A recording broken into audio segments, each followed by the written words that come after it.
Hello everyone and welcome to my Bachelor Nation official channel. I hope everyone is having a wonderful day. Before we begin, please hit the subscribe button and gives this video a thumbs up. ABC has set a launch date for Season 2 of The Golden Bachelor, featuring Mel Owens. Mel, a 66-year-old former NFL player and lawyer, is a divorced father of two. He had been married to his wife for 17 years, and their divorce was finalized in 2024 after a 4-year legal fight. Mel received harsh criticism after appearing on the In the Trenches podcast, where he declared that he would only date women aged 45 to 60, that he would remove any lady over the age of 60 from the program, and that he did not want his candidates to have artificial hips or wigs. Because of this, fans urged that he be booted from Season 2 of The Golden Bachelor. According to Deadline, the second season of The Golden Bachelor will launch on ABC on Wednesday, September 24th at 8 p.m. Eastern Daylight Time with a 2-hour episode. However, effective Wednesday, October 1st, it will air in its usual time slot at 9:02 p.m. Eastern Daylight Time. Shark Tank will air every Wednesday after The Golden Bachelor, with Shifting Gears and Abbott Elementary preceding it beginning October 1st. Bachelor Nation was excitedly anticipating the revelation of The Golden Bachelor Season 2 lead, wondering if he would be one of Joan Vasso's Golden Bachelorette contestants. They were startled that Mel, a rookie to the franchise, was chosen. However, they were quickly offended by his ageist remarks and demanded his dismissal.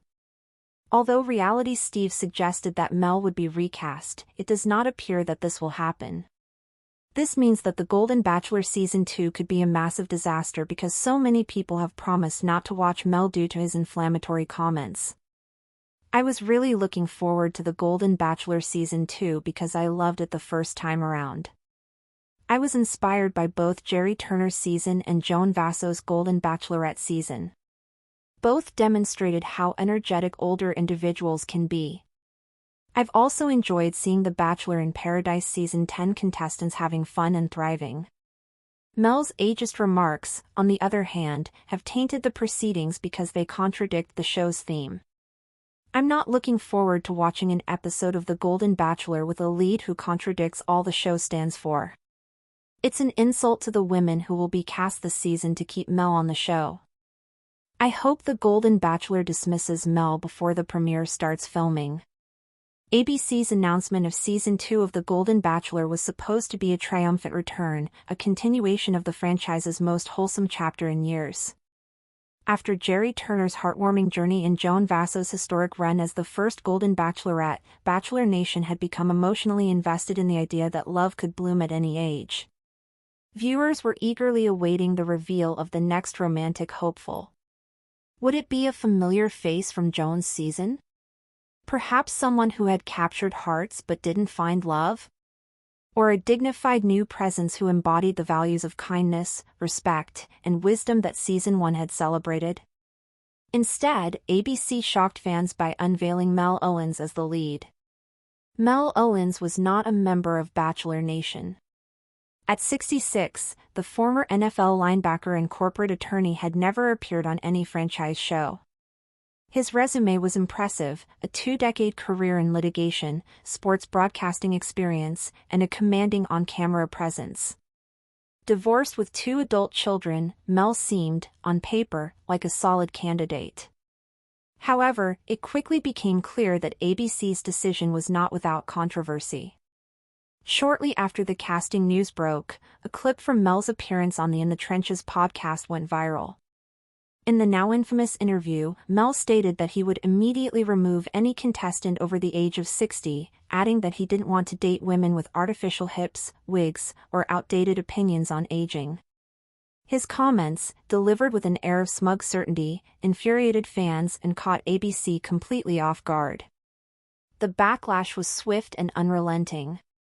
Bachelor Nation, a loyal and vocal fanbase, took to social media platforms to express outrage. Longtime viewers who had supported the franchise through its ups and downs were furious. Many pointed out the irony of casting a man with such ageist views in a show designed to celebrate older love. The Golden Bachelor is about honoring the beauty of aging gracefully, one fan tweeted.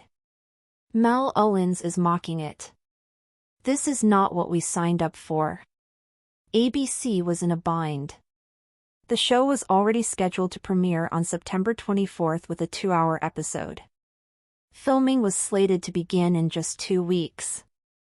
Recasting the lead would be a logistical nightmare, but the network couldn't ignore the PR disaster that Mel's comments had triggered.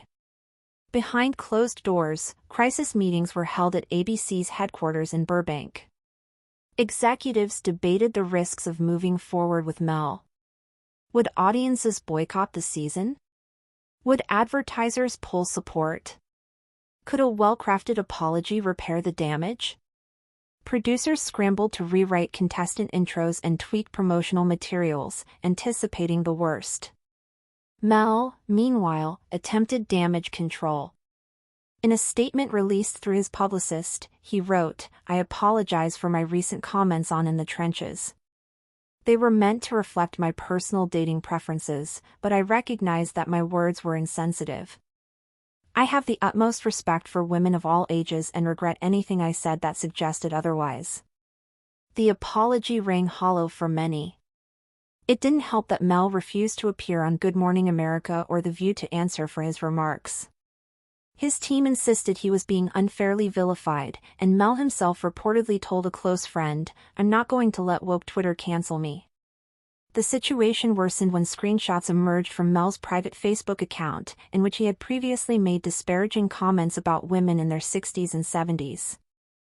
"I see too many women try to dress like they're 30 when they're clearly 65. Aging gracefully doesn't mean trying to compete with your daughter," read one of the posts. ABC panicked. Executives had counted on Mel's athletic background and commanding demeanor to bring gravitas to the franchise. Instead, they were now dealing with a full-fledged scandal. Rumors circulated that alternate leads from Joan Vasso's season, such as charming widower Richard Antonelli or Silver Fox poet Hank Lindstrom, had been placed on standby. Yet, ABC hesitated. Despite the outrage, the network was wary of setting a precedent for recasting based on public opinion. In internal memos, showrunner Bennett Grebner argued that the franchise had weathered controversy before and could again. "If we control the narrative and guide Mel through a meaningful redemption arc, we can flip the story," he wrote. Producers leaned into this idea. They planned a heavily scripted first episode in which Mel would address the controversy head-on. Contestants would be given the opportunity to question him, and viewers would see a more introspective side of the former football star. But behind the scenes, even production staff were skeptical. The women cast for the season, whose identities were still under wraps, had already begun preparing for the show. Many were enthusiastic fans of The Golden Bachelor, inspired by Jerry and Joan's journeys. Learning that Mel was the lead left some of them demoralized. Thanks for watching. If you likes this video, do not forget to subscribe my channel and do not miss any update.